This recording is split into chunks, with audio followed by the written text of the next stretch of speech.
Welcome back to అలా మీతో.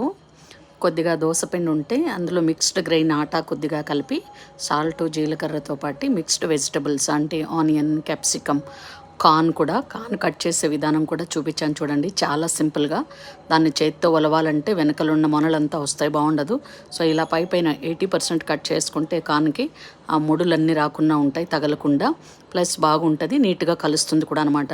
క్విక్గా బాయిల్ అయిపోతుంది దోశలాంటి దాంట్లో. ఇలా చేసి కొత్తిమీర కరివేపాకు అన్నీ యాడ్ చేసిన తర్వాత చిన్నగా మినీ ఊతప్పాస్ అంటారు. ఇది నేను లాస్ట్ టైం ప్రెస్టీజ్లో కొన్నాను ఈ ప్యాను. దీంట్లో వేస్తే కొంచెం చూడ్డానికి క్యూటీగా ఉంటాయన్నమాట. దీంతో పాటు పికిల్ సాంబారు రెండు ఉన్నాయి. నేనైతే టొమాటో పికిల్తో తిన్నా, నాకు చాలా ఇష్టం అది. వీళ్ళకైతే సాంబార్ అండి ఇది పెట్టినా వాళ్ళ ఇష్టం, ఏది కావాలంటే తినొచ్చు పిల్లలు. Have a good Sunday.